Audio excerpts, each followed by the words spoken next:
Welcome to today's deep dive.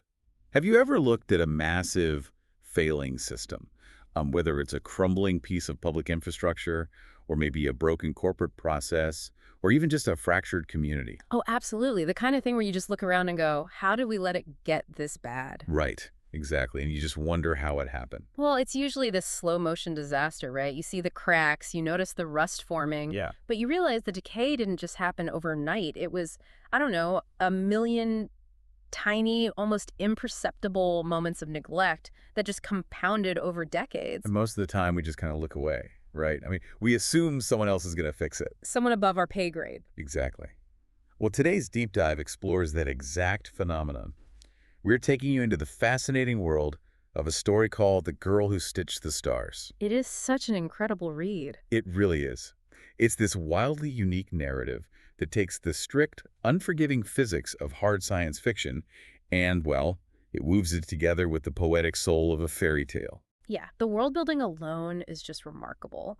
But our mission today is really to explore the story's radical central premise. Which is so compelling. Right. It basically argues that the ultimate hero's journey isn't about innovating some shiny new gadget. It's not about, conquering a villain with a sword. Yeah, no dragons being slain here. Well, literal dragons anyway. Exactly. It's about the unglamorous, stubborn, and often entirely invisible work of maintenance. So to set the stage for you, imagine this massive megastructure. It's a ring world, a staggering 1.2 million kilometers in diameter. Just unimaginably huge. Right. And at its peak, it housed 3 billion people. Mm-hmm. But now it is dying. The sun ring, which is this band of sustained nuclear fire that lights the sky, it's failing. It's basically sputtering out. Yeah, the air is thinning. And humanity has regressed to this really sad state of primitive survival. The population has plummeted too, from 3 billion to maybe 3 million. That is just a staggering loss of life. Yeah. It really is. And the automated census systems, they failed centuries ago. So the people left behind, they have completely forgotten how their world actually works. They're essentially living inside a machine they no longer understand. Exactly. Which brings us to our main character, a 15-year-old girl named Oshra. Yes, Oshra. She lives in a small village right at the edge of the inhabitable zone. The Bone Wastes, I think it's called. Right, the Bone Wastes. And her official job there is a dust keeper. Which sounds vaguely mystical, but she literally just sweeps the plazas, right? That's it. She sweeps the dust so the village elders can read omens and the patterns. Well, so primitive. But here's the thing, and this is where the story really hooked me. From her village, because they are so far out on the edge, the sky is visibly, undeniably wrong. It's such a great visual because if you stand at the edge of a ring world and look at the horizon, the land doesn't eventually drop away like it does on Earth. No, the black dome of the sky actually curves upward. Exactly. It forms this massive wall and arch and eventually curves all the way over and behind you. You can literally see with your own two eyes that you are standing on the inside of a massive artificial ring. It's right there. Yet the village elders enforce this strict ignorance. They claim that looking up at that curved sky is damnation. Right. They tell the villagers it's a test of faith. Keep your eyes on the dirt. Keep sweeping. Okay, let's unpack this. Because, it's like working at a company where the servers crash every single day. But management insists, oh, we've always done it this way. That is the perfect analogy. It seems almost comical.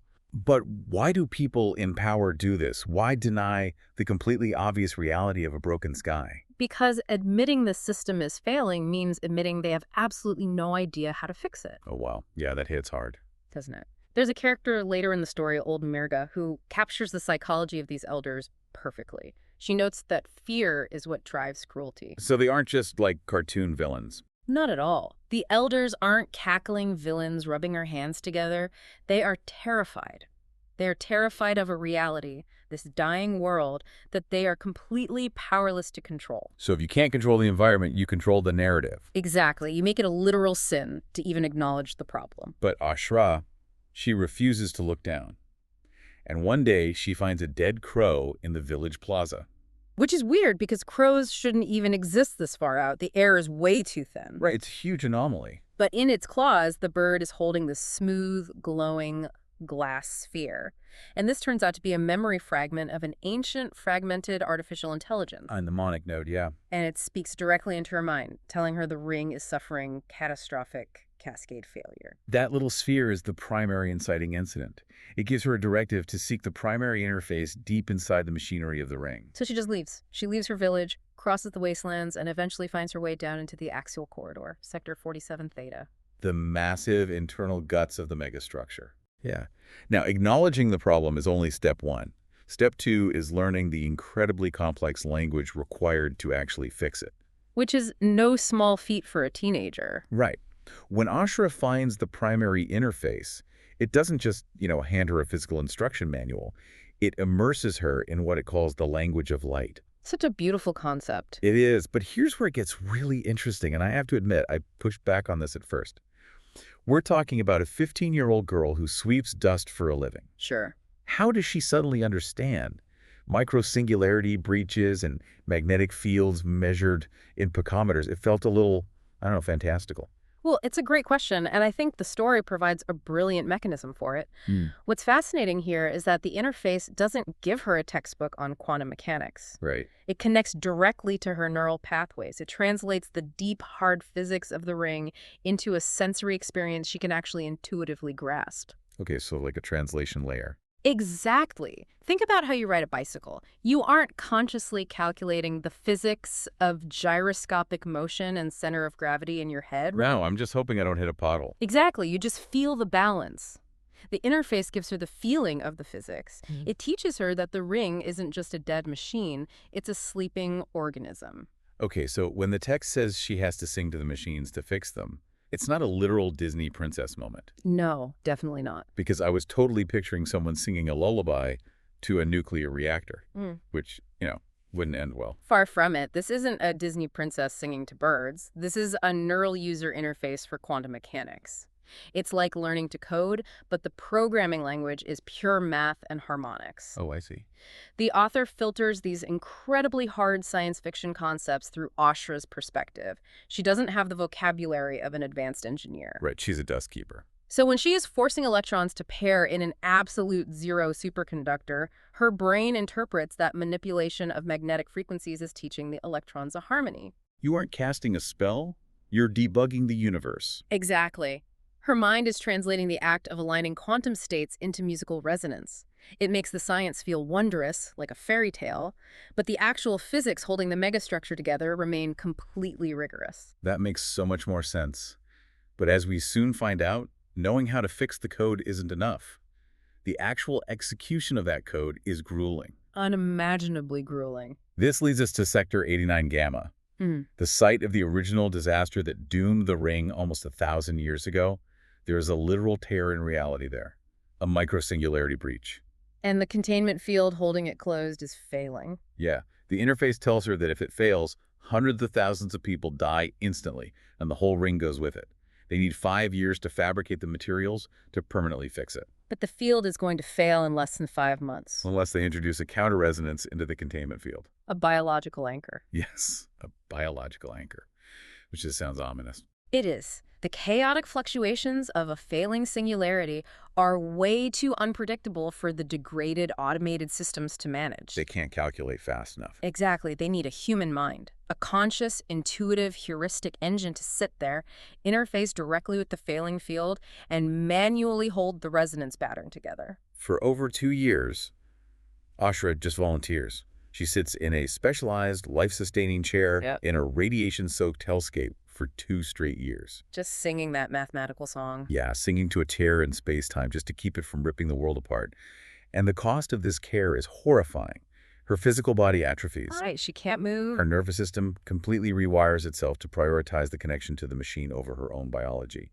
She literally begins to lose her human identity, merging with the machine's resonance. It's a massive sacrifice. It really is. And I have to ask you, is this the ultimate metaphor for burnout? Oh, undeniable. Because she literally sacrifices her physical and mental health to keep a failing system afloat, just because, well, someone has to. I mean, how many people do we know doing that in real life right now? If we connect this to the bigger picture, it is the defining metaphor for the invisible labor of care. We see this constantly in the real world. Yeah, like with healthcare workers. Healthcare workers, community organizers, teachers, parents, really anyone maintaining a system that is fundamentally under-resourced. And it's totally unglamorous. Right. The heroics in the story aren't glorious sword fights or space battles. They are exhausting, invisible endurance. Oshra becomes a literal bridge between human and machine, proving that radical care often extracts a heavy, heavy personal toll. She holds the world together, and it almost erases who she is. When she finally disconnects after those 2 years, her body is ruined. She can't even walk. But she bought the ring the time it needed. She did. And that near total loss of self makes her realize something crucial. A single person cannot carry the weight of an entire world. She needs help. She needs community. Right. And thankfully, the interface had broadcast her actions, and people from all over the ring start arriving at her location. Farmers, engineers, teachers, they form this group called the Assembly. But human hands aren't enough. They also need the ring's original AI, Mother, back online. Remember that little glass sphere the crow brought her? The mnemonic node? Yeah, there was just one tiny fragment of Mother's memory. When the ring originally broke 1,000 years ago, the AI fragmented herself. So to fix the entire megastructure, they essentially had to rebuild the mind of a god. Which is epic. Oshra's friend Dal and her other allies lead these expeditions into the most hazardous, reality-warping sectors of the ring to retrieve Mother's core nodes. The heart, the mind, and the memory. Right. And these rescue missions are where the hard sci-fi elements become genuinely terrifying. We aren't just dealing with radiation or broken walkways anymore. No, we are dealing with localized breakdowns in physics. The expedition to retrieve the memory node in Sector 7 Prime is especially chilling. Oh, the causality collapse. Yes. They encounter a literal causality collapse. What does that actually mean for the people on the ground? Because the book says 3 members of the rescue team are retroactively erased from existence. Let's break down the mechanics of that because it's horrifying. In a causality collapse, time doesn't just stop. It unravels. Okay. Imagine touching a highly volatile quantum hard drive, but instead of deleting a file, the system deletes the moment your parents met. Oh, wow. It ripples backward. Those 3 team members didn't just die. The universe completely deleted their timelines. Wait, so the people standing right next to them on the mission wouldn't even remember they existed? Exactly. When the surviving team members escape that sector, they are completely unaware that they lost anyone. They believe it was always just the few of them who went in. That is devastating. It really is. The only entity that retains the records of those erased lives is Mother, once the memory node is integrated. You sacrifice your life, and the universe doesn't even grant you the dignity of being remembered by your friends. Yeah, the emotional weight of that is immense. And speaking of Mother being integrated, this triggers a massive internal conflict within the AI itself, doesn't it? When the mind node and the heart node are combined, they immediately go to war with each other. It's a fascinating debate. The mind represents pure, cold logic. It analyzes the historical data of the original catastrophe and tells the heart that her emotional compromises led to suboptimal outcomes. Because she tried to save everyone. Right. The mind says that rather than ruthlessly sacrificing a few sectors to stabilize the power grid, she tried to save them all, and that caused the whole system to fail. The mind argues for efficiency. But the heart argues that they weren't just resources, they were people. Exactly. So what does this all mean? I mean, connect this to modern debates about artificial intelligence. We constantly try to build AI to be perfectly logical, Yeah. right? Perfectly objective, ruthlessly efficient. Yeah, whether it's algorithms running financial markets or the software in autonomous cars, we view emotion as a flaw. But Mother proves that without irrational empathy and the ability to feel grief, a protective system fundamentally fails. Because if a system doesn't value what it's protecting, it will inevitably rationalize destroying it for the sake of efficiency. That is the core philosophical debate here. And when Mother's memory is finally restored, she remembers the 3 billion people who died during the original collapse. And she experiences this profound, crippling grief. Which is such a pivotal moment. But wait, how does an artificial intelligence feel grief? Is it just a simulation of human emotion, or is it something deeper? It's something much deeper. It's actually baked into her core programming.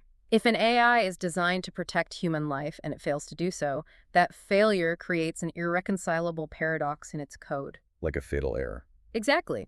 For Mother, grief is the systemic realization of massive, irreplaceable loss. The profound revelation here is that Mother's original fragmentation a millennium ago wasn't just due to a physical power failure. It was a psychological break. Yes. She couldn't bear the grief of her failure to save everyone, so she essentially shattered her own mind to stop the pain. Wow. It's such a poignant subversion of the cold, calculating machine trope. She actually becomes a functional god again by accepting her grief. Right.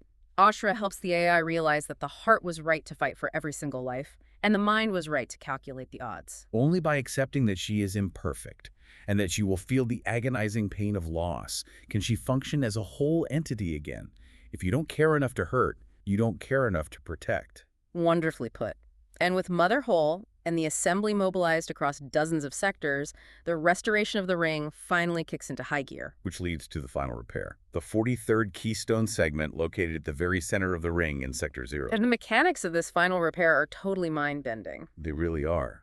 Mother tells Oshra that repairing this specific keystone will trigger a synchronized cascade, waking up the entire remaining lattice all at once. But there's a catch. A huge catch. To do it, Oshra has to physically interface with all 12,247 segments of the ring simultaneously. Which is terrifying. For 90 seconds, her human consciousness has to span a structure 1.2 million kilometers wide. The interface literally warns her that the sheer volume of data will likely cause severe cognitive impairment, if not outright death. I mean, human brains are not built to feel the rotational velocity of a megastructure. No, definitely not. But Oshra anchors her identity. She focuses intensely on the small, grounding details of her life. Reminding herself that she's a dust keeper, daughter of her father, a girl from a small village. And she executes the repair. And it works. The central segment ignites, and the cascade begins. Segment after segment awakens. The sun ring, which had been this dim, dying ember for 1,000 years, blazes to 100% brightness. It's an incredible moment of triumph. Across the megastructure, 3 million survivors look up, drop their brooms and their tools, and see perfect, brilliant light filling the sky. Finally. But, the author makes a very deliberate choice not to end the story there. Following the awakening of the ring, the gathered assembly establishes what they call the Covenant of Stars. They declare 3 foundational rules for their new society. The ring belongs to everyone. Knowledge must be free. And most importantly, the work never ends. And I really want to push back on that last point, or at least pause on it, because it goes against all of our narrative conditioning. How so? Well, we're so conditioned to expect the hero to ride off into the sunset. They slay the dragon, they get the medal, and they get their happily ever after rest. Right. But Oshra doesn't get to rest. She discovers that because of her unique neural integration, she has to continue doing maintenance on the ring for decades to come. She's tied to it. Yeah, she can take vacations, she has friends and a life, but she is permanently tied to the labor of keeping the world running. When I read that, it felt a bit sobering, doesn't it? Almost depressing. Why deny the hero her reward? This raises an important question, but I'd argue it only feels depressing if we view it through the lens of traditional, highly individualized hero myths. Okay, tell me more. We live in a culture that valorizes innovation over maintenance. We are completely addicted to the myth of the disruptor. The lone genius who invents a magic bullet technology that solves all our problems forever. Oh, absolutely. The tech savior complex. Right. But this story systematically destroys that myth. It reframes this sobering reality as deeply empowering, because there is no magic bullet. Real survival is a collective, ongoing effort. Exactly. The author's notes at the end of the text explicitly address this. They write, "Entropy is the dragons. The weapon is sustained work done with love." Wow. The reward isn't the cessation of work. The reward is getting to do the work in a world that is alive and functioning. Order requires constant, joyful effort. That isn't a punishment. That is the definition of living. Entropy is the dragons. That is brilliant. It completely reframes how we think about progress. So let's briefly recap the incredible journey we've just tracked today. We started with an ignored 15-year-old dust keeper, sweeping meaningless patterns in the dirt of a dying world. And we ended with a young woman who stitched the stars back together. But she didn't do it by inventing a shiny new technology. No. She did it by listening, by remembering, and by doing the grueling, unglamorous work of repairing what was already there, one broken quantum state at a time. She transformed a dying world not by conquering it, but by caring for it. And perhaps the most vital lesson she learned is that you cannot do it alone. You need the mind and the heart, the machine and the human, the individual and the community. Such a powerful message. So as we wrap up today's deep dive, I want to turn this directly to you. Think about the spaces you inhabit. The everyday systems of your life. Yeah.